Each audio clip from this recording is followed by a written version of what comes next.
Get ready to rumble. Shilling Show Unleashed on the Seven Thunders Media Network.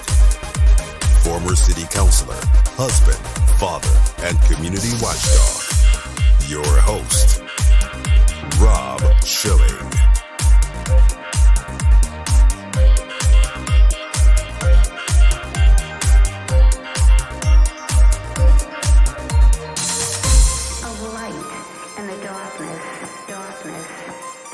Welcome to the Shilling Show Unleashed podcast. Remember, your direct support makes our show possible, and you can directly support this podcast by visiting shillingshow.com and then clicking on the Patreon banner at the top of the page to make a monthly contribution. We appreciate your support. Many people are asking the question, what's so bad about Charlottesville? Why does everybody who's hired into high-paid positions in this community seem to want to leave almost as soon as they get here? And in some instances, like the recent hire for the Department of Neighborhood Development Services, quit before he even started.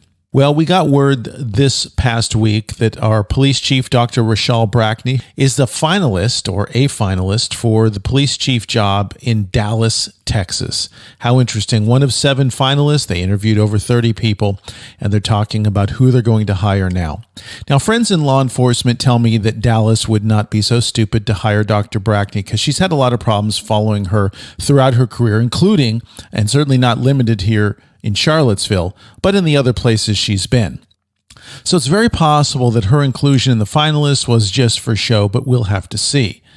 But what it does indicate to everybody who's watching is that Police Chief Dr. RaShall Brackney here in Charlottesville does not wish to stay in this position very long.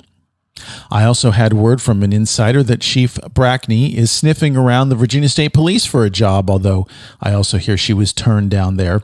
And I wonder where else she's looking, what other resumes have been sent out, and on whose time she's been doing the job search. You know, it was not too long ago that there was a political rally here being hosted by Doug Emhoff, the husband of vice presidential nominee for the Democrats, Kamala Harris. And Doug Emhoff was in town, and Chief Brackney showed up to patrol at the event. Well, I put patrol in air quotes, and we've talked about that extensively. But what was Chief Brackney really doing there? There was no need for security, and certainly she's too busy to do her job. So why would she show up?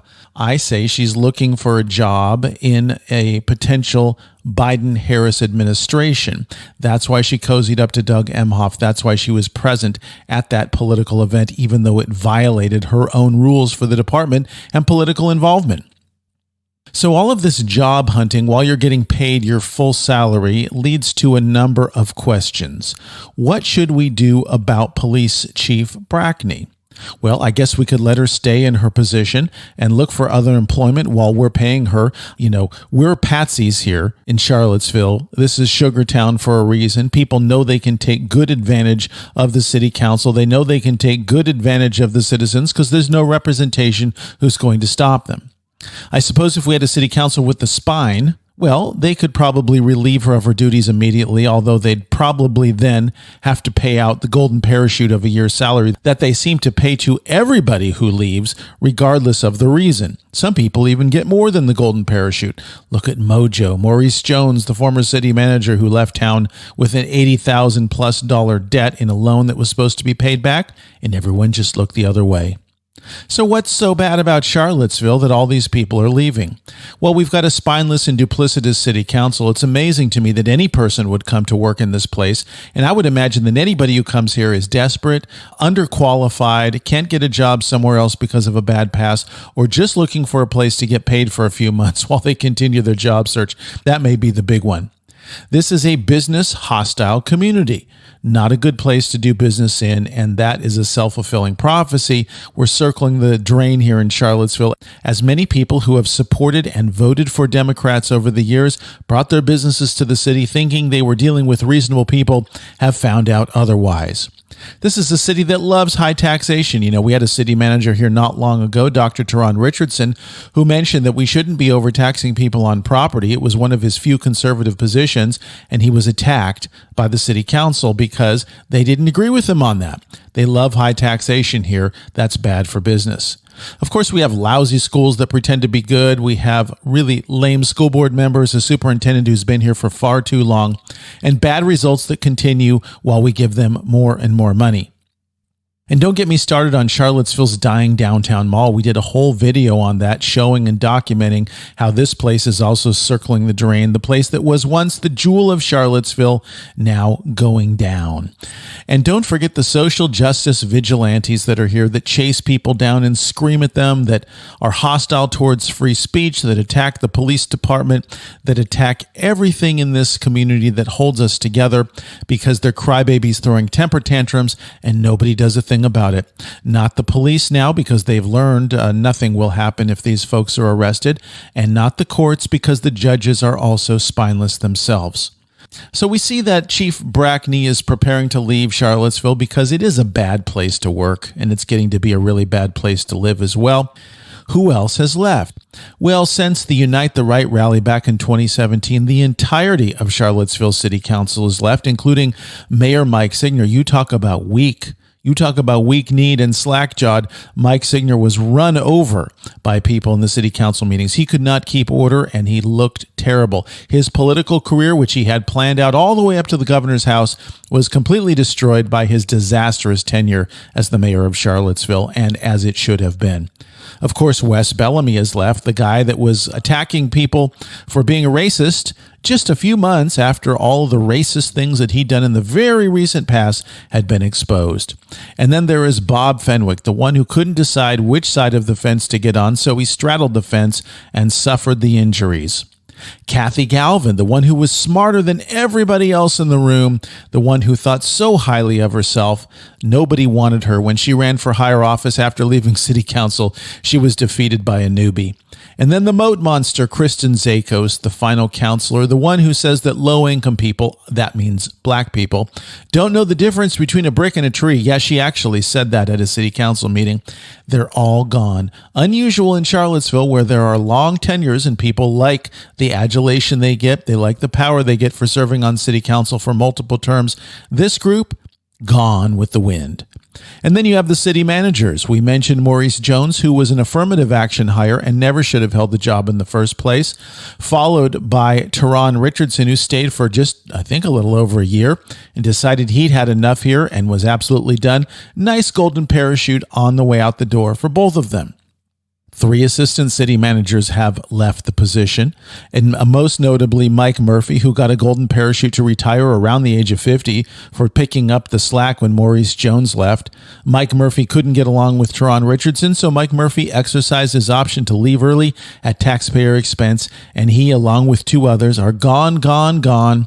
The communications director, Miriam Dickler, who by all accounts, in my personal interaction with her, did a very good job as communications director. You know, Miriam Dickler came here, I believe, from Harrisonburg, doing the exact same job in a community that is roughly the size of Charlottesville, getting paid only half as much in Harrisonburg as she got for coming to Charlottesville. It didn't last long. Maybe it wasn't worth it for Miriam Dickler. And then Paige Rice, the clerk of council, who came here under a cloud of suspicion, and Paige Rice run out of Charlottesville after being charged with embezzlement for not giving back an iPhone that she was given in the term of her service. Voter registrar Rosanna Bencoach, following in the footsteps of Sherry Iachetta, another one who was having some trouble with embezzlement. Rosanna Bencoach had no trouble with embezzlement, but didn't want to work here anymore. Gone. City Attorney Craig Brown, who has been complicit with City Council for a long time in keeping things hush-hush. Craig Brown, the man who never wanted to lift his voice against City Council, even when he knew full well they were doing things that weren't legal. Craig Brown kept his mouth shut. Craig Brown, gone on to greener pastures. Fire Chief Andrew Baxter, who left recently, and he's a guy that's not been in that position very long either. He tangled with the former city manager, Teron Richardson, over racial issues and other issues involving the fire department. Teron Richardson won. Andrew Baxter lost. Andrew Baxter's gone, but so is Teron Richardson. We've also lost a human rights director, transit director, a public works director, and that's just naming a few. So interesting that Chief Brackney is out looking for jobs right now, conducting a job search, when the recent hire of James Mooney, who was promoted to a new position, Assistant Chief of Police, took place in October. Now, why is that interesting? Well, if she's too busy to do her job because she stated she was working on department fundamentals and changes, how is it that she has time to be looking for other employment? And James Mooney, what is he actually doing? If he is running the department, why are we paying two chiefs? You know, the rats are jumping off the sinking ship, and they're all gone, but a whole new generation of rats has shown up, and they're starting to jump as well. There's no time like the present to take the plunge. The good ship Charlottesville has a hole in the hull, and it's sinking fast. Better get off while you can. The Schilling Show Unleashed podcast continues in a moment. Join the revolution. Online at shillingshow.com. BorderHawk.news is a one-stop shop with the latest news about immigration nationalism and globalism. The BorderHawk staff daily curates immigration news stories and, in the fashion of the Drudge Report, updates the site with cutting-edge content and original first-class commentary. BorderHawk.news highlights national and international media reports, tweets, and nuggets buried in local news blurbs, polls, video clips, and policy research. BorderHawk is pro-legal immigration, pro-rule of law, but against an unsecure border, as countless Americans have suffered violence at the hands of criminal illegal aliens. And an increasing number of Americans are concerned about how mass migration affects their daily life. BorderHawk.news will remain on the forefront of the immigration issue with a buffet of info to read, evaluate, and share. Bookmark BorderHawk.news. Add them on social media at BorderHawkNews on Twitter.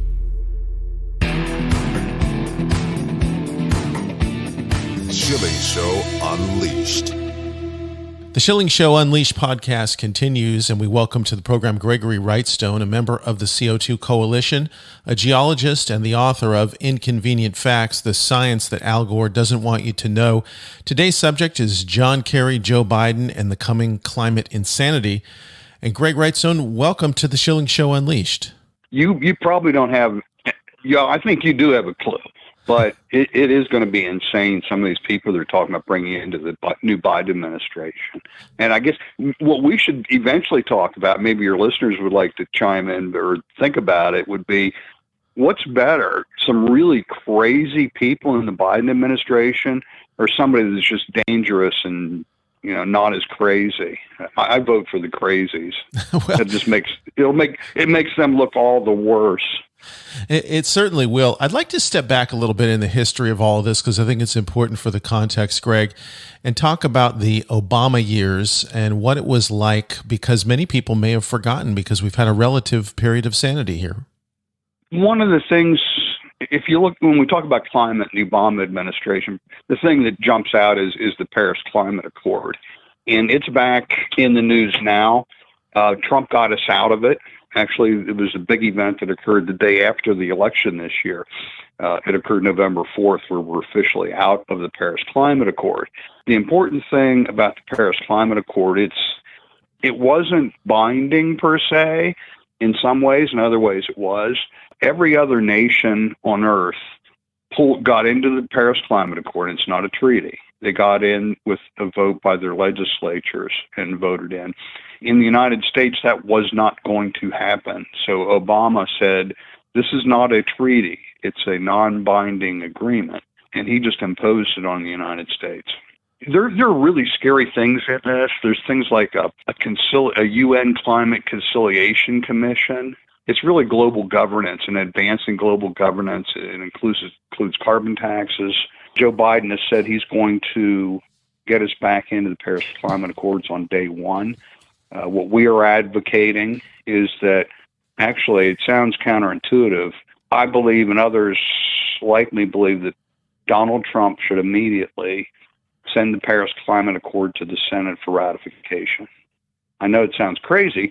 It'll never happen. But at that point, we could argue that it's actually a treaty. And a treaty needs approved by a 2/3 vote, not just 50%. And there's no way the Paris Climate Accord can get that. So we could bottle it up and prevent perhaps Joe Biden from using his pen and a phone to enact the Paris Climate Accord again. Greg, is there any indication that that strategy is on the table for President Trump? I know he's very concerned about this, but it sounds like a brilliant way to defeat what Biden has stated he wants to do.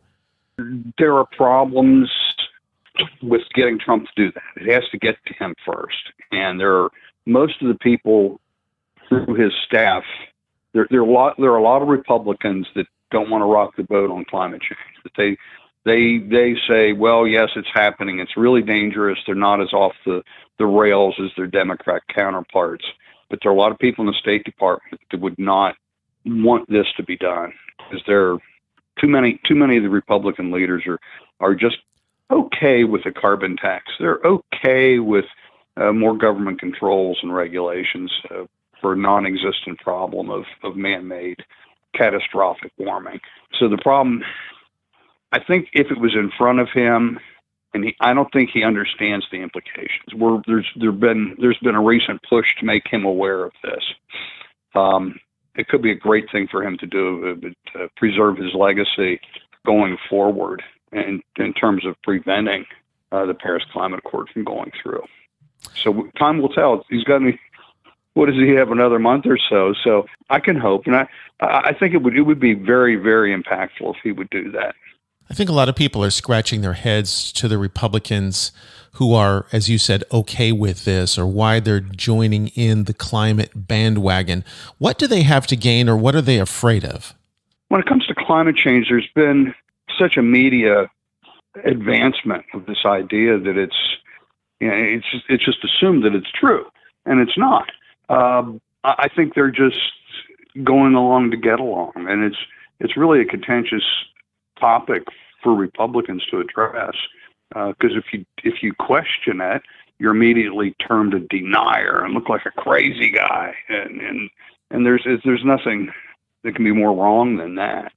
You and I have talked many times before about just the false narrative out there of the many catastrophes that they tell us are occurring or predicted are occurring.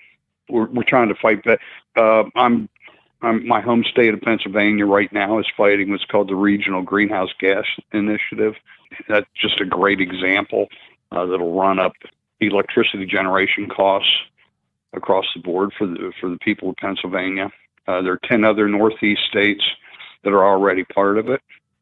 The justification for this that they're using or I've detailed as being just false allegations of increased heat-related death, which is crazy, because the largest studies of its kind in the world point to 15 to 20 times as many people dying cold-related deaths as heat-related deaths. So it only stands to reason, if that's the case, if 15 or 20 to 20 times as many people die due to cold as to heat, you could make a pretty good case that global warming would save lives, many millions of lives. Here in Virginia, we're also subject to the RGGI that you just referenced. But I think a lot of people are totally oblivious. They hear the word, they don't understand what it's going to do to them personally. So what are some of the impacts of this regional agreement on the citizens of states like Virginia and Pennsylvania? It's targeting electricity generation only, and it impacts any electricity generation source that emits carbon dioxide. So that's natural gas and coal. They want to transition over to the renewable faction, wind and solar, and it's what they want to do is pave over our grasslands, our forests, our mountains with vast square miles of solar and wind turbines, killing endangered species and ruining the vistas for us. That's their vision. That's not mine. So the RGGI, the main goal of it is to increase energy costs for the citizens of Virginia, Pennsylvania, and anybody else in this RGGI program. That's their goal. The stated goal is to increase electricity costs for the citizens. What that does is artificially lifts the viability of the renewable projects and makes them competitive where they otherwise wouldn't be against coal and natural gas. Now natural gas is the king of of the energy sources because of the vast amounts of the resource that we have here in the United States. And it's a lot of it is just to the north of you and to the west in West Virginia, Pennsylvania, eastern Ohio. There's a huge, huge resource of natural gas, primarily in what's called the Marcellus Shale, which is the largest natural gas accumulation in the world by far. I was actually a co-author on the first comprehensive paper on the Marcellus Shale a number of years ago. We looked at it. The next 14 largest natural gas fields in the world combined equaled the Marcellus Shale. Think about that.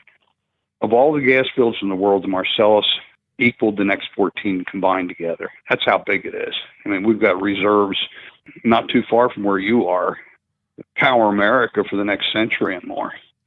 And it's really a great blessing for the people that live there, the farmers that generate it, but mainly for the citizens in the United States. Before this came about, Rob, it was anticipated that natural gas prices were going to exceed $20 an MCF. MCF is 1,000 cubic feet.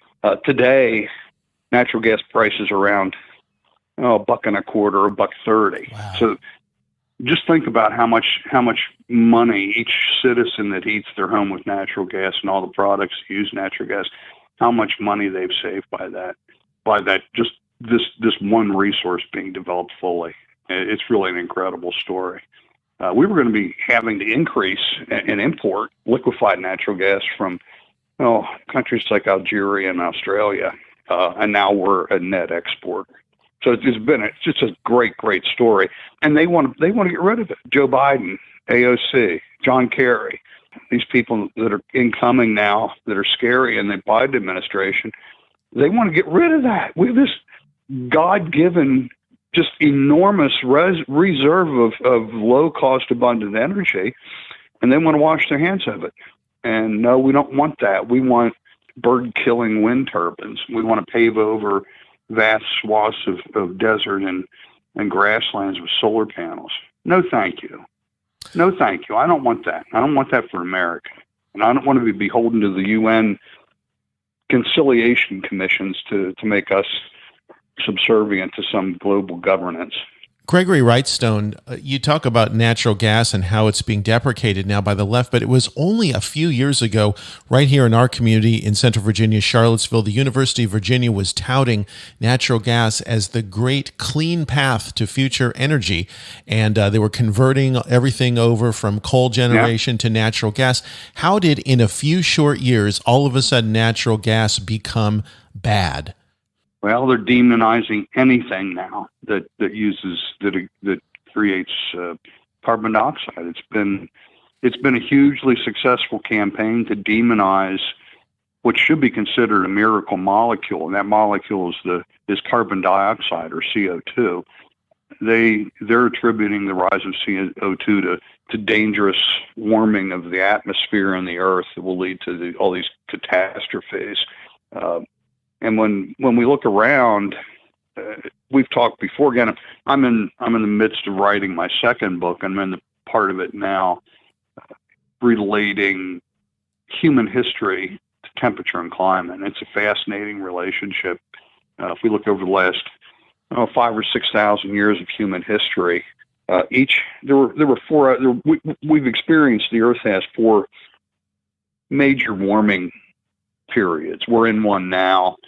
There was one back, it was called the Minoan warm period.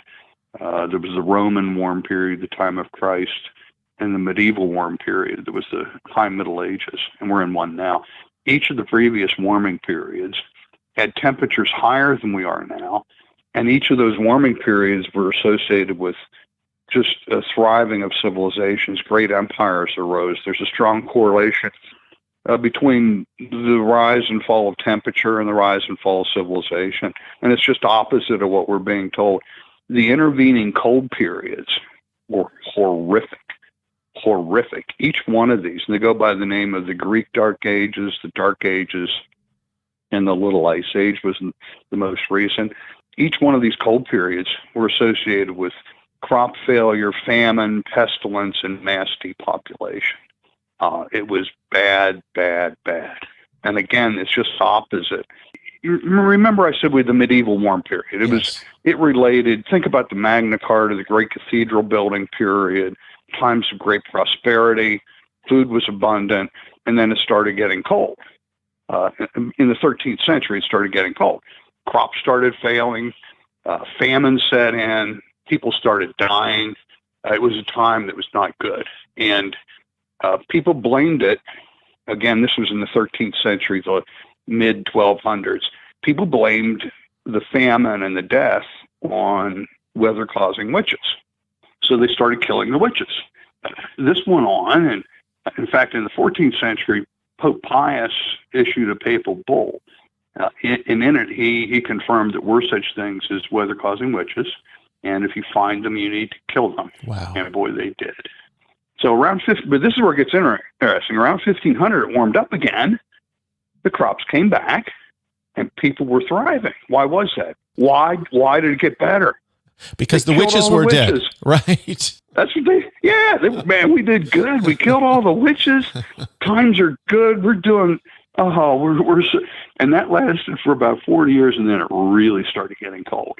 And that's when the really big witch hunts, somewhere around, it's estimated 40 to 50,000 supposed witches were killed, most of them burned at the stake. And it really wasn't until we started warming up again that those stopped. So it's an interesting, fascinating story, but what it does is it illustrates how opposite, how bad the cold is that, and again, it's just opposite of what we're being told. It was the cold that was horrific. It was the cold that killed people. During that period, half the population of Iceland perished. It's thought a third of the population in the entire world perished. It died an early death due to famine, pestilence, and diseases, because as we know, the colder periods, we're finding out now with COVID and flu, these are seasonal related. These cold times, disease spread a lot easier. And we're going to see the same thing coming forward in the future. What I always say is welcome the warmth and fear the cold. And it's going to be the same for us going forward. The next time, when it starts getting cold, and it will at some point, maybe not into the next ice age per se, but just another cooling period like we've seen before, we'll be able to handle it better going forward. Mm-hmm.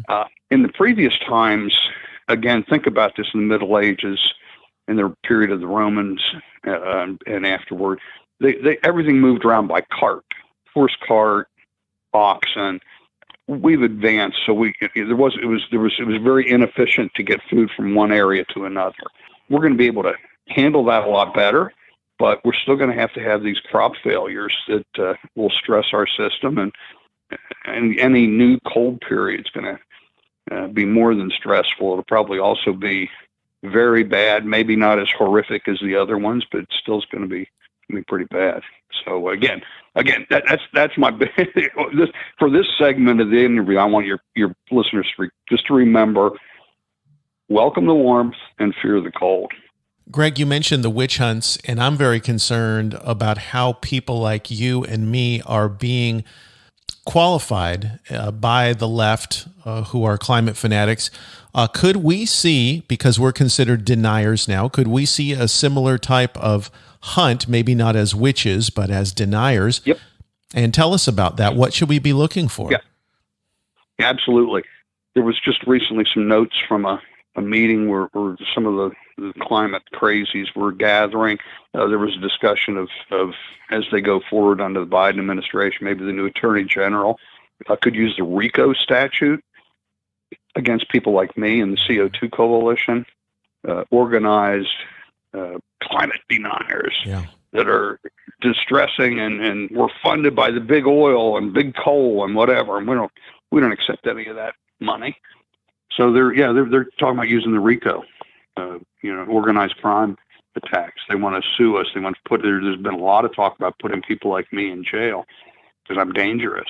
Well, I'm dangerous to this climate change syndicate that makes billions of dollars every year off of this nonsense.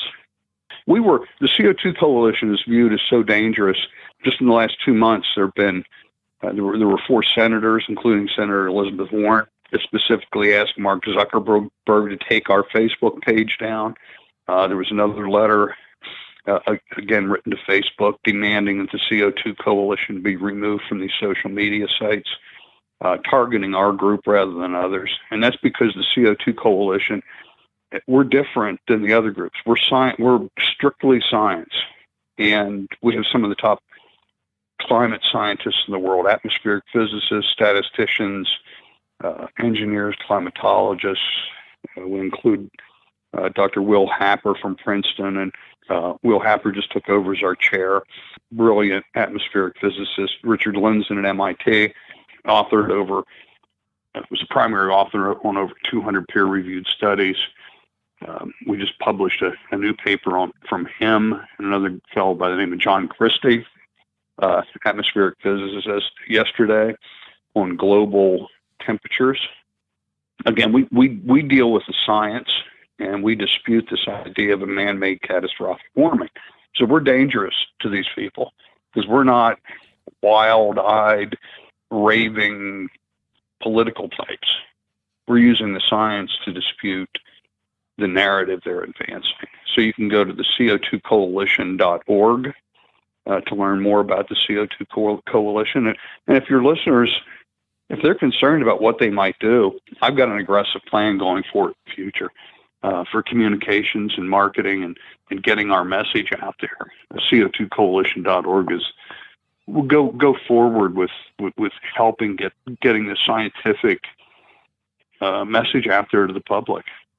I want to go to a brief case study regarding the C02 Coalition. One of your colleagues and a personal friend, he lives here in town and had been my guest on the program over a number of years, Dr. Charles Battig, often brings scientific information to the local governing body. He is completely ignored. If they're ignoring the science, how do we get to the minds of the decision makers? One of the problems we've had at the C02 Coalition is we do good science. We do really good science, but if it doesn't get out to the public, how worthwhile is it? And that's what I want to do is make this message and the science more understandable to the layman. Because I believe that as I traveled before COVID hit, I was traveling all over the country, speaking here and there. And every single person I encountered, just random people in the airplane or in a restaurant or wherever, I'd strike up a conversation.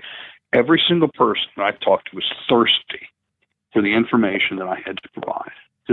Just fascinated with it. I had some people that give me the side eye look, and we talk, and they go, "Really?" and "Really?"